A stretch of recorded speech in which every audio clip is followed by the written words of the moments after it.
ये सद्गुणों को धारण करना ही हमारा सबका धर्म है। अगर ये सद्गुण रूपी धर्म उनके अंदर होता तो झगड़ते हैं, इसलिए मजहबी झगड़े में पड़ करके धर्म की आड़ से लड़ते थे। और छुआछूत का बहुत बड़ा बोलबाला था।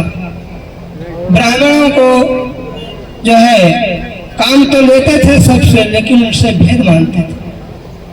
मंदिर को बनाने वाला जो अछूत होता था, वो मिस्त्री होता था, कारीगर, मंदिर को तो बढ़िया बना देता था, अनगढ़ पत्थर को भगवान बना देता था, हनुमान बना देता था। और जब मंदिर में स्थापित करने वाला, प्राण प्रतिष्ठा करने वाला कौन होता था? ऊंचे वर्ण का कहलाने वाला ब्रह्म।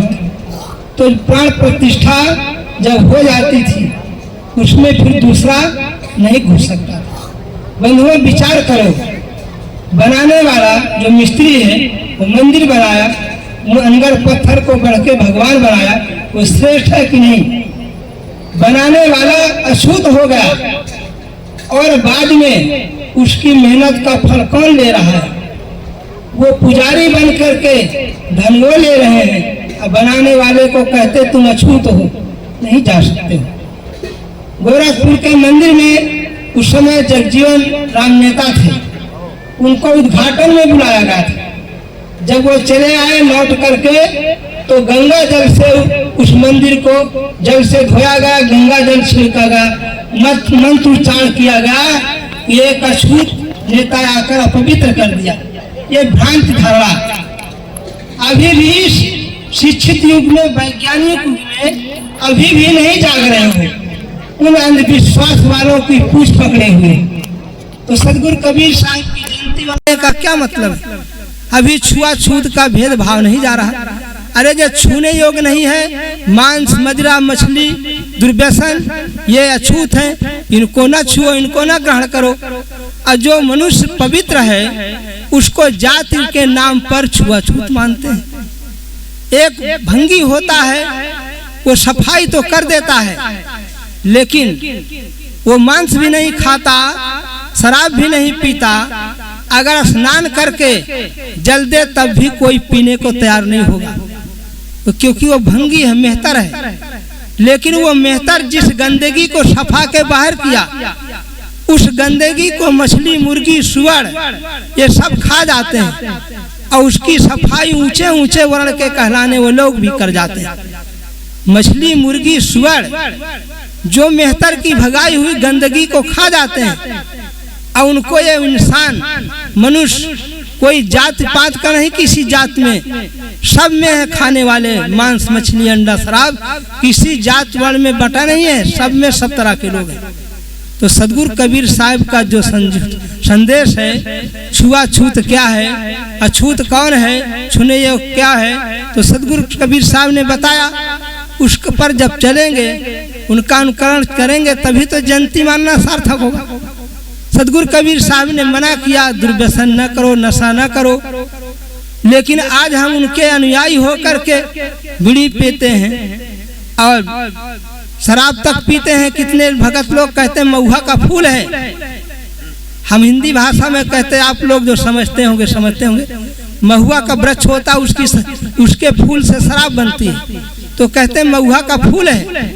महुआ का फूल है तो दूध में पका के खाओ, उसको शराब बना करके क्यों पीते हो? शराब का मतलब है सड़ा हुआ आग, सड़ा हुआ पानी, जिसके पीने से बुद्धि में शरारत होती उत्पन्न होती है, जो बुद्धि को खराब करती है, उसका नाम शराब। तो महुआ का फूल मानकर पीते हैं, गलत है। इसलिए सदगुरु कबीर साहब ने तो कहा कि जहाँ लो अमल सो सब हरामा, जहाँ तक अमल है सब हराम है, इनको नहीं पीना खाना चाहिए। लेकिन मैंने बहुत जगह देखा, अपने उत्तर प्रदेश में भी देखा, राजस्थान में भी देखा, गुजरात में भी देखा, हम लोगों के आगे तक हमारे कबीरपंथी कहलाने वाले भगत वो बीड़ी पीते हैं। अब क्या करें, नहीं मानेंगे, नहीं अदम मानेंगे तो क्या करेंगे, जबरदस्ती थोड़े।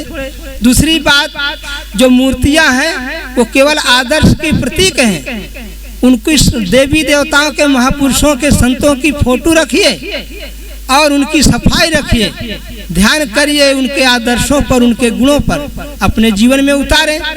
ये चित्र का मूर्ति पूजने का मतलब है, लेकिन उनके गुणों को, आदर्शों को तो नहीं मानते हैं, बाकी उनकी आरती पूजा करके कल्याण मानते हैं। जीवित माता पिता को कोई ठीक से भोजन न दिया होगा और मरने के बाद मूर्ति बनाकर उनकी आरती करते हैं।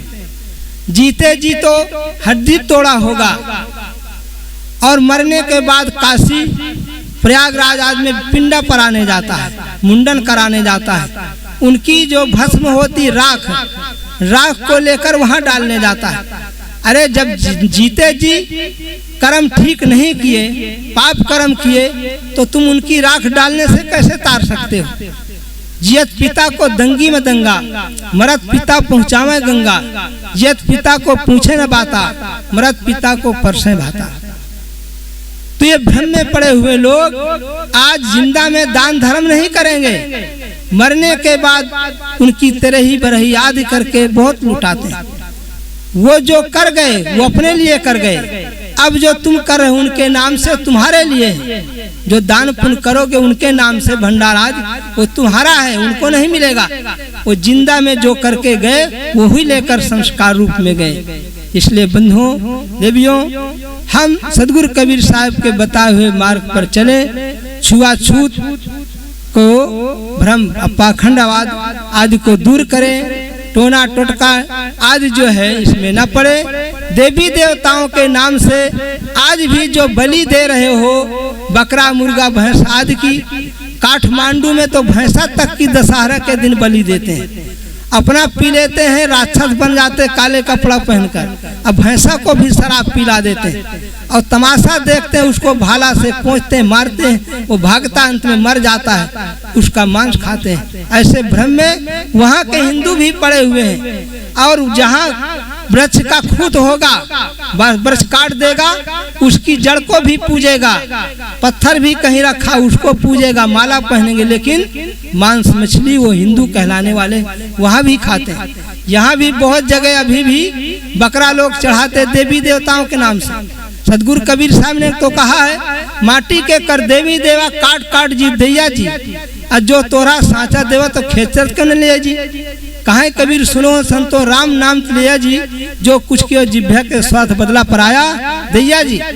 अगर माटी के देवी देवता तुमने बनाया, मंदिर मनुष्य बनाया, मूर्त मनुष्य बनाई, मानुष्य सर झुका के पैसा चढ़ा रहे हैं, मानुष कथा सुनावे, मानुष्य सुनने जावे, मानुष्य शंख घंटा देखो बजा रहे, मानुष प्रसाद देवे, मानुष प्रसाद लेवे, अब मूर्त को ना ही देखा, मानुष ही खा रहे।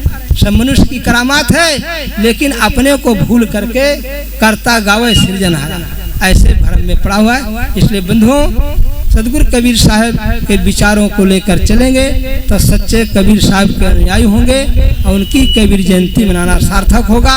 इसलिए हर साल कबीर जयंती मनाया जाता है कि फिर ताज़ा ताज़ा होता जाए, मनुष्य को फिर यादगारी हो, फिर पुनः उन मार्ग पर चलने लगे। बहुत बहुत धन्यवाद रामचंद्र भाई को भी, जो हर वर्ष इतना मेहनत परिश्रम करके उनके साथी लोग एक कार्यक्रम को करवाते हैं, दूर दूर से संतों को बुलाते हैं। एक सूचना है कि हम लोग प्रयागराज में माघ कुंभ मेला लगाएंगे, शिविर लगाएंगे, और उसमें अनेक संतों के शिविर रहेंगे, आपके गुजरात के भी अनेक शाखाओं के और अनेक संप्रदाय के। तो उसमें जो है आप लोग आएंगे तो सब संतों के सत्संग का लाभ मिलेगा। हाँ, हमारे साहब जी गुजराती में बोलेंगे, साहब जी ने शुरुआत कर दिया अभी से। हाँ।